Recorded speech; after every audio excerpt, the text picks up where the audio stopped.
Assalamualaikum warahmatullahi wabarakatuh. Perkenalkan, nama saya Amanda Puspita.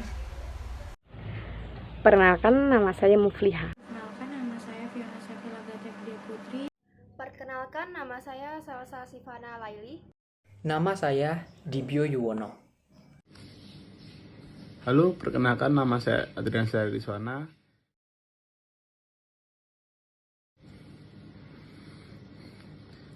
Syarat-syarat distribusi binomial yaitu ada 3. Syarat yang pertama adalah jumlah percobaan merupakan bilangan bulat. Contohnya, melambungkan koin 2 kali. Tidak mungkin 1/2 kali. Yang nomor 2, setiap eksperimen mempunyai 2 outcome atau hasil. Contohnya adalah sukses atau gagal, laki-laki atau perempuan, sehat atau sakit.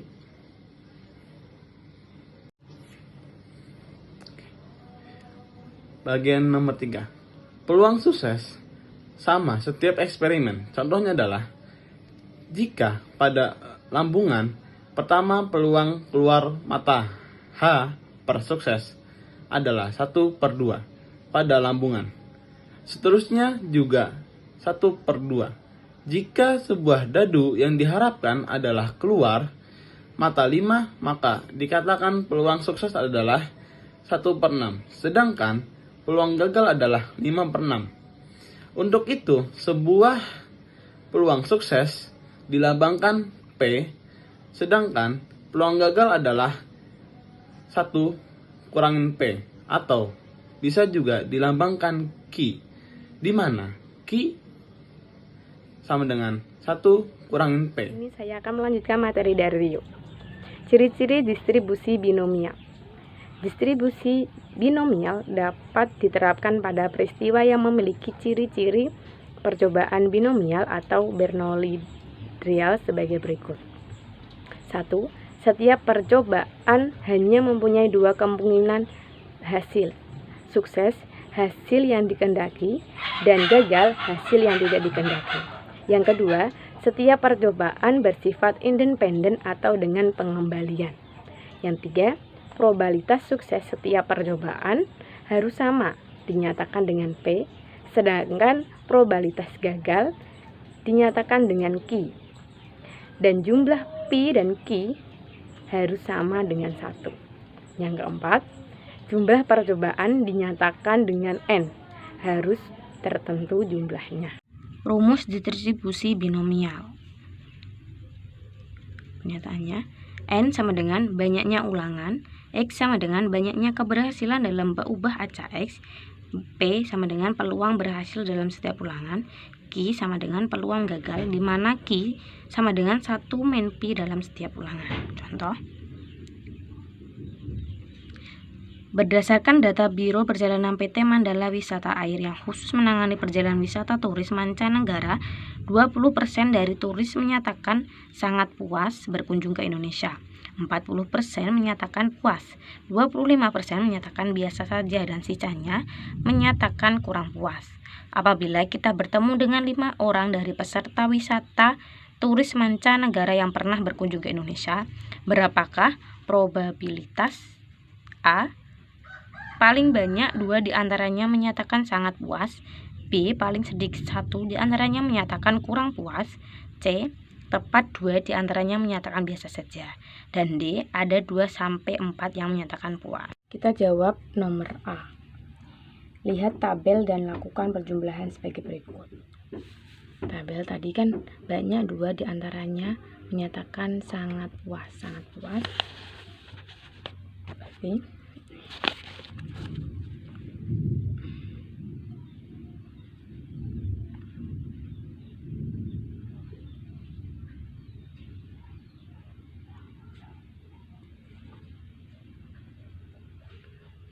ini sama dengan X0, N-nya berapa? 5, dan P-nya berapa? 0 kali 20 ditambah B 1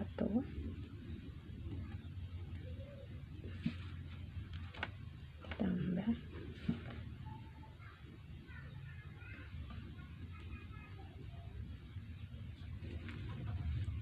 sama dengan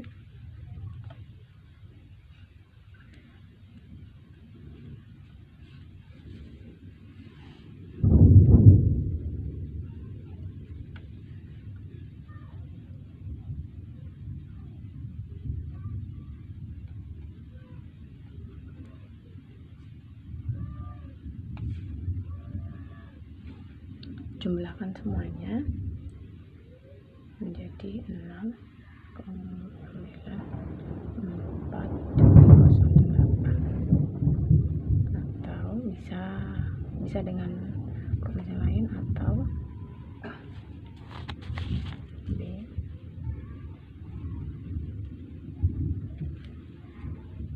sama dengan kok sama dengan X 0 5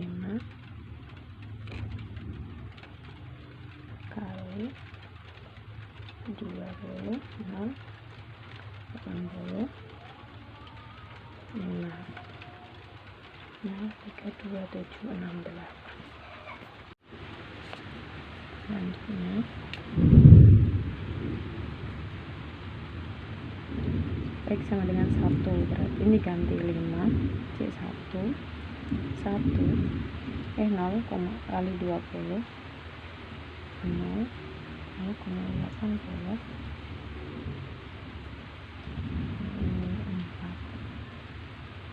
sama dengan 0,496. Nanti hasilnya sama. Oke. X sama dengan 2 5 C2 0 20 0 83 sama dengan 0,480. Maka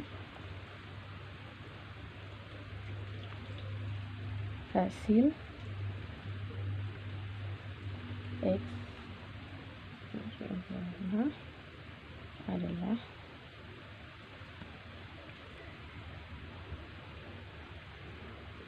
428. Jadi paling banyak 2 dari 5 orang dengan jumlah 0,94208 atau 94,28% adalah menyatakan sangat puas adalah sangat besar.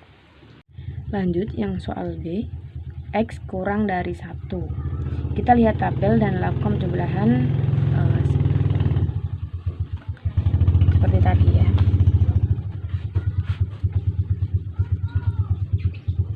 B 1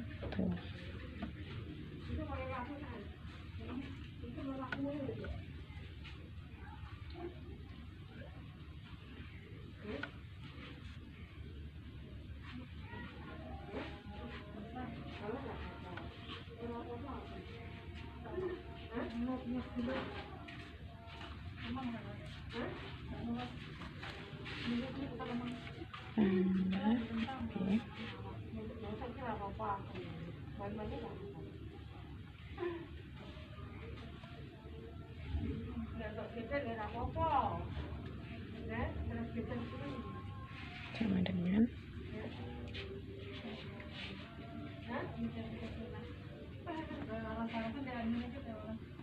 itu 915. Nanti ini kan dikalikan terus ditambahkan, tambah 01382 ditambah 02 44 ditambah 001 sama dengan 5562. Atau bisa yang kedua caranya B, X kurang dari 1 nilai 0 kali 15 sama dengan 1 min B, X sama dengan 0. 1 min C O 0 15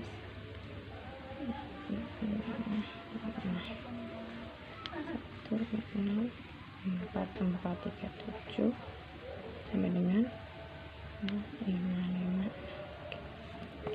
Jadi paling sedikit 1 dari 5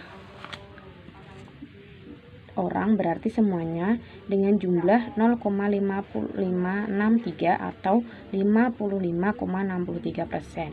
Yang menyatakan kurang puas dapat dikatakan cukup besar karena lebih dari 50%. Lanjut yang C. X sama dengan 2. B sama dengan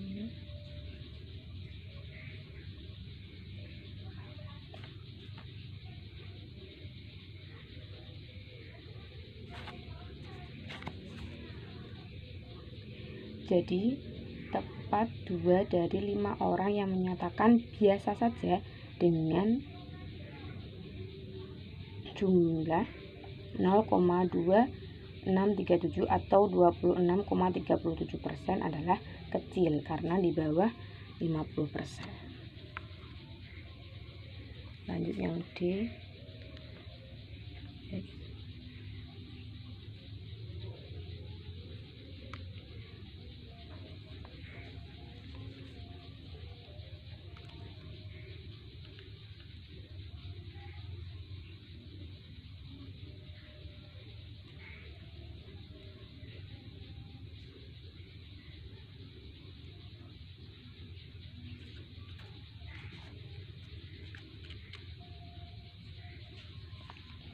Jadi ada 2 sampai 4 yang menyatakan puas dengan jumlah 0,6528 atau 65,28%.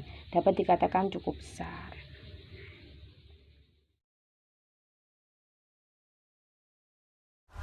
Baik, di sini saya akan menjelaskan tentang sebaran peluang Poisson.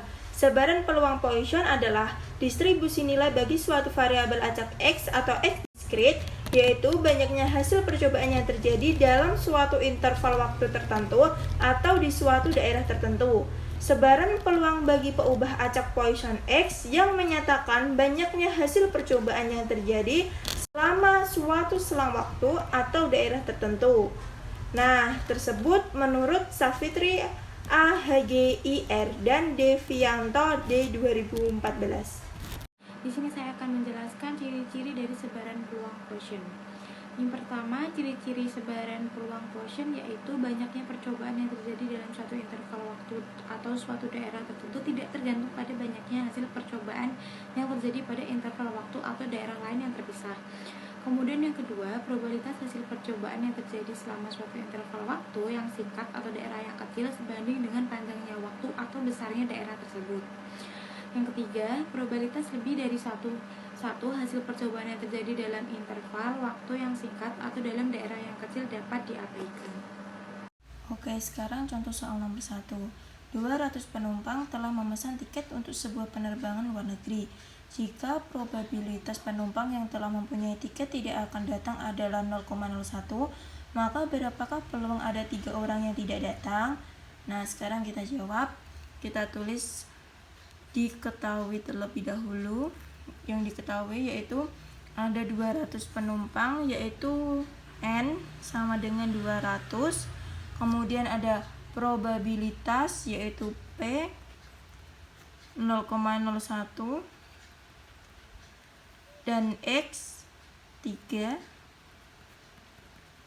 Kemudian kita mencari mu, yaitu pakai rumus N kali P sama dengan 200 dikali 0,01 sama dengan 2. Kemudian langsung kita masukkan ke rumus yaitu P X titik 2 mu sama dengan E pangkat min mu dikali mu pangkat X per X faktorial.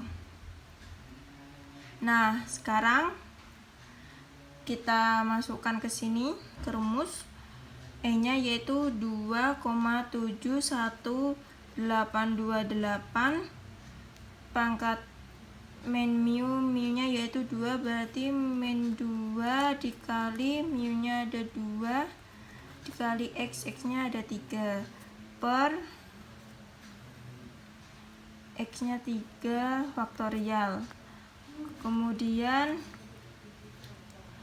2,71828 pangkat min 2 yaitu 0,1353 dikali 2 pangkat 3 yaitu 8 per ini x faktorialnya, x-nya itu 3, berarti 3 faktorial, yaitu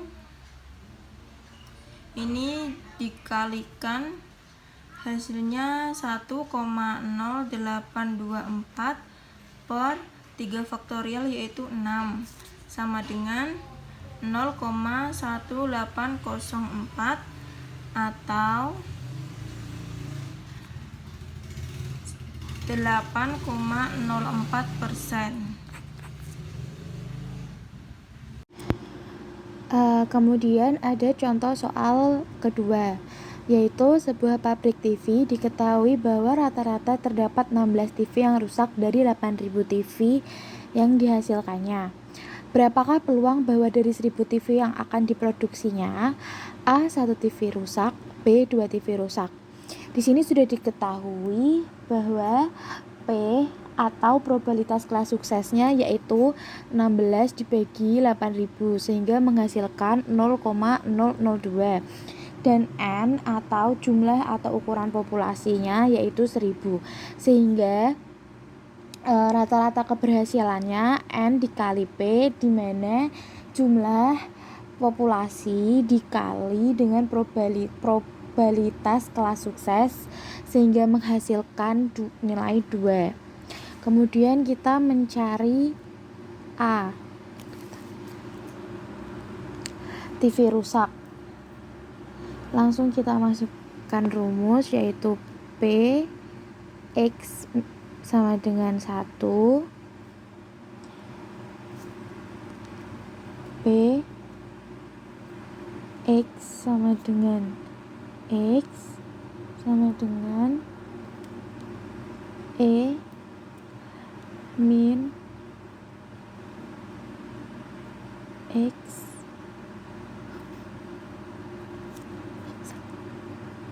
per X. Kemudian kita langsung masukkan angkanya yaitu P X sama dengan 1. Ini sudah diketahui rata-ratanya yaitu 2 karena di sini rumusnya min, jadi min 2. Lalu kita tinggal masukkan angkanya, x-nya yaitu 1 dibagi x-nya 1 sama dengan 0,2707 dibagi 1 sehingga menghasilkan 0,2707. Berarti rata-rata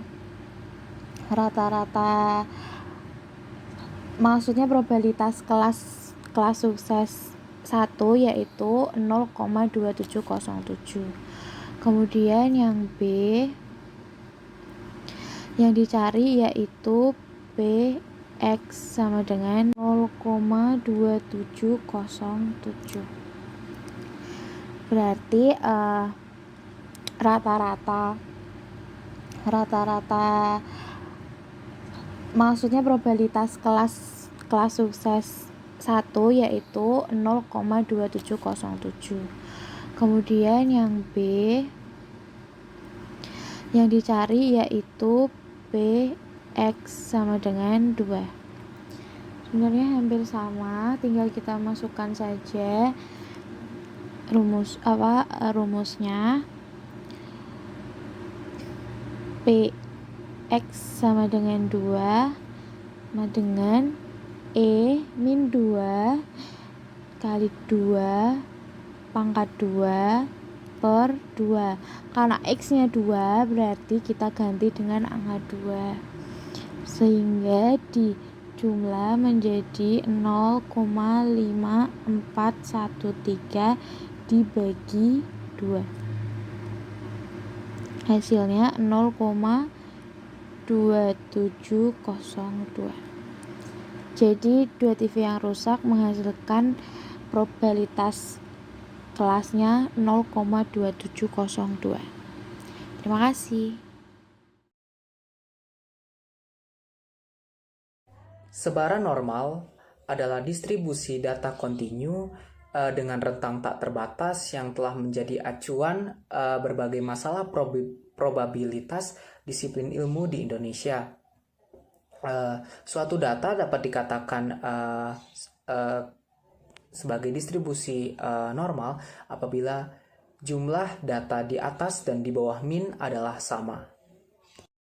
Sebaran normal adalah distribusi data kontinu dengan rentang tak terbatas yang telah menjadi acuan berbagai masalah probabilitas disiplin ilmu di Indonesia.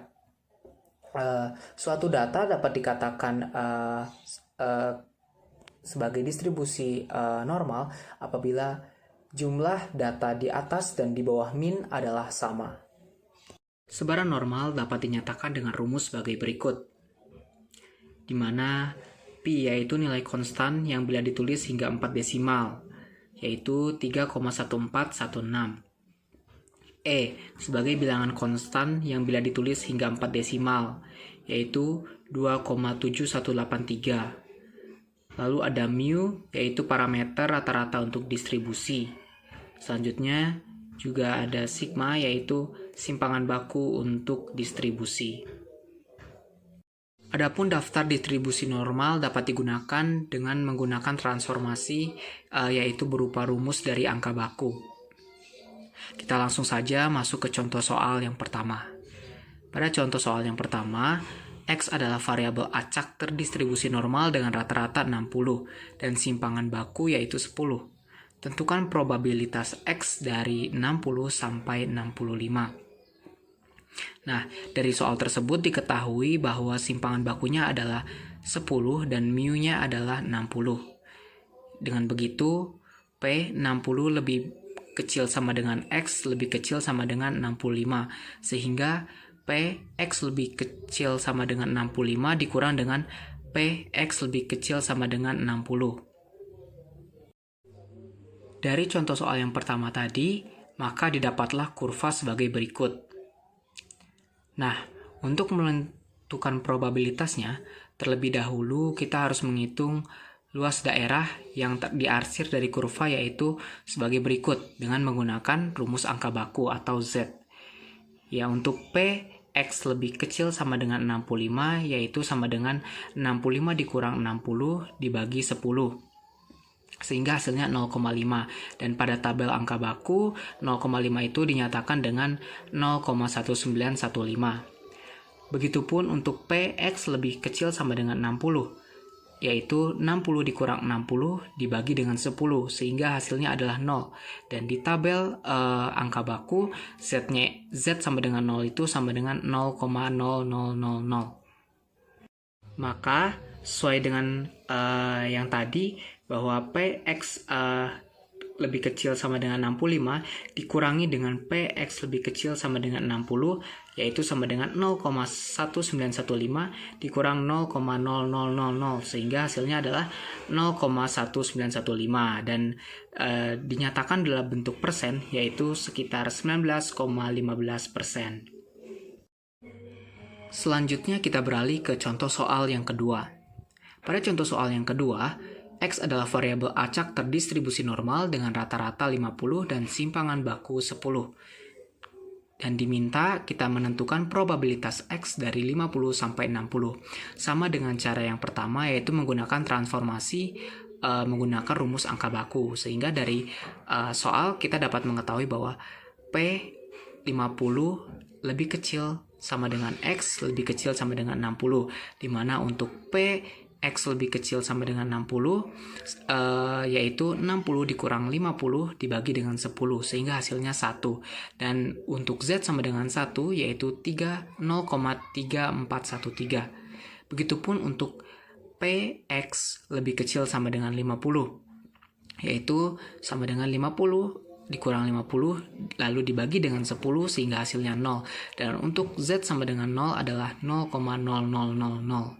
Jadi maka untuk PX lebih kecil sama dengan 60 dikurangi dengan PX lebih kecil sama dengan 50, yaitu 0,3413 dikurangi dengan 0,000, yaitu 0,3413 atau dalam persen yaitu 34,13%. Ya, untuk contoh soal yang ketiga, diketahui bahwa X adalah variabel acak terdistribusi dengan rata-rata 40 dan simpangan baku 10. Tentukan probabilitas X dari 40 sampai 50. Ya, caranya sama menggunakan transformasi menggunakan rumus angka baku, yaitu di mana P 40 lebih kecil sama dengan X lebih kecil sama dengan 50, dan untuk PX lebih kecil sama dengan 40 adalah 40 dikurang 40 dibagi dengan 10, yaitu 0. Dan untuk Z sama dengan 0 yaitu 0,0000. Dan untuk PX lebih kecil sama dengan 50 sama dengan 50 dikurang 40 dibagi 10 dan hasilnya adalah 1. Dan untuk Z sama dengan 1 yaitu 0,3413. Maka PX lebih kecil sama dengan 50 dikurang PX lebih kecil sama dengan 40 yaitu 0,3413 dikurangi dengan 0,0000.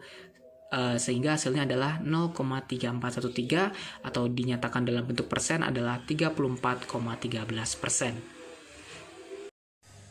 Demikianlah materi mengenai sebaran peluang normal. Baik, jadi kesimpulannya dari penjelasan di atas yaitu statistika mempunyai materi besaran peluang binomium, Poisson, dan normal. Binomium adalah suatu distribusi probabilitas yang dapat digunakan bila mana suatu proses sampling dapat diasumsikan sesuai dengan proses Bernoulli. Misalnya dalam pelemparan sekeping uang logam sebanyak 5 kali. Peluang besaran Poisson yaitu banyaknya hasil percobaan yang terjadi dalam suatu interval waktu tertentu atau di suatu daerah tertentu. Sebaran peluang normal yaitu sebagai distribusi data kontinu dengan rentang tak terbatas yang telah berkembang menjadi acuan masalah probabilitas banyak disiplin ilmu di Indonesia. Baik, sekian dari kelompok 11 laboratorium 4 statistika. Jika ada kesalahan mohon dimaafkan. Wassalamualaikum warahmatullahi wabarakatuh.